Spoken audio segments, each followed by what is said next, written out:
नमस्कार दोस्तों। आज के सेक्शन में हम चर्चा करने वाले हैं ईरान और पाकिस्तान के बारे में कि कैसे ईरान जो है वो पाकिस्तान के ऊपर एक 18 बिलियन यूएस डॉलर की पेनल्टी लगाने वाली है। और हम ये भी जानेंगे कि इस पेनल्टी जो ईरान ने पाकिस्तान के ऊपर लगाया है वो कैसे यूएस की एंगल में आती है। जिस यूएस ने पाकिस्तान को आईएमएफ से देश चलाने के लिए लोन दिया, उसी अमेरिका की वजह से पाकिस्तान के ऊपर जो है 18 बिलियन की पेनल्टी लगा है। आज की जो सेक्शन है वो बहुत ही इंटरेस्टिंग होने वाली है। ये जो वीडियो है वो थोड़ा लंबा हो सकती है, लेकिन बाद में आपको समझ में आएगा कि इस सारे रीजन में जो यूएस है वो कैसा खेल खेलती है।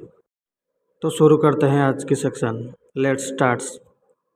ईरान के पास ऑयल एंड नेचुरल गैस की एक भरपूर भंडार है और वो उसको बेच करके पैसा कमाना चाहता है। और ऑयल और नेचुरल गैस के जो सबसे बड़े बायर्स हैं वो इंडिया, पाकिस्तान, यूएस और चाइना है। तो ऐसा क्या करे कि जो ये ऑयल और नेचुरल गैस जो ईरान के पास है वो अपनी पड़ोसी देश के पास आसानी से मिल सके।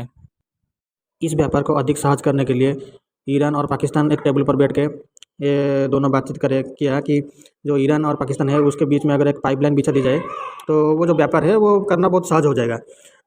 ऑयल और नेचुरल गैस जो है वो इजीली ट्रांसपोर्ट हो सकेगा। और अगर भविष्य में आवश्यकता पड़े तो ये जो ऑयल एंड नेचुरल गैस है वो भारत को पाइपलाइन के थ्रू भारत को भी भेजा जाएगा। लेकिन इस बात को लेकर के जो अमेरिका है वो इस बात पर नाखुश थी। इसीलिए नाखुश थी कि अगर ये पाइपलाइन का प्रोजेक्ट सक्सेसफुल हो गया तो पाकिस्तान का जो ऑयल और नेचुरल गैस जो एनर्जी की जो डिमांड है वो आसानी से फुलफिल हो सकती थी। और इनकी जो डिपेंडेंसी है दूसरे कंट्री जैसे यूएई और खुद अमेरिका की वो कम हो सकती थी।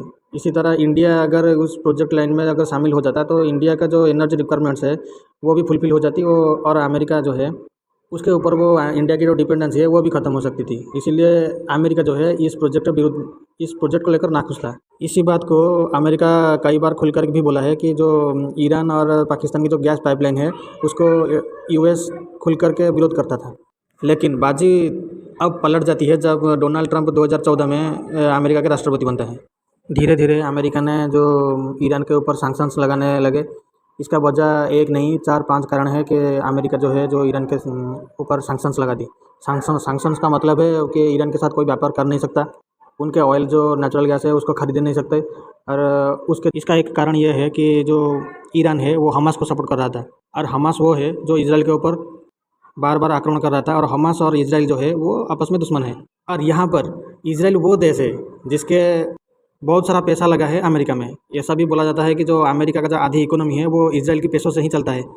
तो जाहिर की बात है कि जो अमेरिका है वो इसराइल को सपोर्ट करेगा और हमास के विरोध में काम करेगा। और हमास को जो सपोर्ट करेगा तो ऑब्वियसली ये बात है कि अमेरिका भी उसको विरोध करेगा ना। ईरान के ऊपर सैंक्शंस लगाने की दूसरी वजह यह है कि ईरान जो है वो न्यूक्लियर डील को तोड़ करके न्यूक्लियर बम बनाने की तरफ आगे बढ़ रहा था, जो कि उस रीजन के लिए बिल्कुल भी सही नहीं थी। अगर ईरान ने न्यूक्लियर बम बनाने में सक्सेस हो जाता तो अमेरिका का जो उस इलाके में दबदबा था वो भी खतरे में आ सकता था। इसलिए अमेरिका भी ईरान की इस न्यूक्लियर बम बनाने की प्रोजेक्ट के बिल्कुल भी समर्थन में नहीं था। ईरान के ऊपर सैंक्शंस लगाने की तीसरी कारण ये है कि जो ईरान है पर जैसे कि आप पिक्चर में देख पा रहे हैं, जो यमन है, यमन में एक रिबल्स हैं जो एक आतंकवादी संगठन है हुतीस, इसको सपोर्ट करता था। जो हुतीस है ये क्या करते थे कि जो समुद्र में इस जगह पर जो जहाज जाता था, जो माल जाता था दूसरे देशों के लिए, उसको हाईजैक करके उसे पैसा लूटते थे, जिसको कि अमेरिका सपोर्ट नहीं करता था। सब कारणों की वजह से ईरान के ऊपर सैंक्शंस लगे थे। ईरान जो है वो अपना माल कुछ दूसरे देशों को बेच नहीं सकता, दूसरे देश जो है वो ईरान से माल खरीद नहीं सकते। और ऐसी नौबत आती है जो ईरान है वो अपना जो प्लेन है अगर कहीं पर ख़राब भी हो जाती है तो वो रिपेयर भी नहीं कर सकता था। और इसी के बीच अगर ईरान और पाकिस्तान के बीच में अगर ये पाइपलाइन हो जाता है तो आपको क्या लगता है अमेरिका उसको समर्थन करेगा? नहीं करेगा ना। बस ऐसा ही हुआ। अमेरिका की कॉन्स्टिट्यूशन में एक ऐसी प्रावधान है, काटसा। इसका मतलब है countering adversaries through sanctions act. इस एक्ट के तहत अगर अमेरिका ने किसी देश के ऊपर प्रतिबंध लगाया है, अगर उस देश के साथ अगर अगर कोई देश व्यापार करता है तो ये माना जाएगा कि वो देश भी अमेरिका के विरुद्ध में काम कर रहा है, और उस एक्ट के तहत उस देश के साथ भी सैंक्शंस लग जाएंगे। लेकिन अमेरिका और दूसरी तरफ ईरान और पाकिस्तान के बीच में इस पाइपलाइन को लेकर के जो एग्रीमेंट हुआ है, इस एग्रीमेंट में ये लिखा हुआ था कि उस पाइपलाइन में पाकिस्तान के क्षेत्र में जो एरिया आता है उसको पाकिस्तान पूरा करेगा, और ईरान के क्षेत्र में जो एरिया आता है वो ईरान फिलअप करेगा। अगर कोई देश निर्दिष्ट समय सीमा के अंदर उस पाइपलाइन को तैयार करने में नाकाम हुए तो उसके ऊपर पेनल्टी लगेगी। पेनल्टी कितना लगेगा? एक दिन में $1 मिलियन का पेनल्टी लगेगा। उस पाइपलाइन का जो काम है ईरान की तरफ से कंप्लीट हो गया है, लेकिन पाकिस्तान की तरफ से जो कंप्लीट होना था अब वो इनकम्प्लीट है यूएस की प्रेशर की वजह से। तो अब क्या होगा? ईरान तो अब क्या होगा? अब ये होगा कि ईरान के ऊपर तो वैसे ही सैंक्शंस लगी हुई है, उसकी पैसों की अभाव है, तो ईरान जाएगा इंटरनेशनल कोर्ट में, और इंटरनेशनल कोर्ट क्या करेगा? उस ट्रीटी के तहत पाकिस्तान को $18 बिलियन देने के लिए आदेश देगा। यहीं पर पे क्वेश्चन ये आता है, क्या पाकिस्तान समर्थ है? क्या पाकिस्तान के पास इतना जो धन है कि वो जो पेनल्टी लगेगा उसको पे करे पड़ेगा? इसका आंसर है नहीं।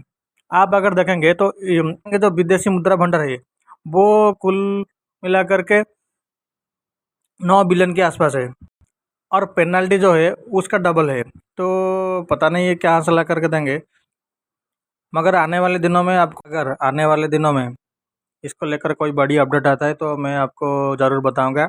इसके लिए आप क्या करेंगे कि मेरा इस चैनल को सब्सक्राइब कर देंगे। मिलते हैं अगले एक वीडियो में, तब तक के लिए नमस्कार।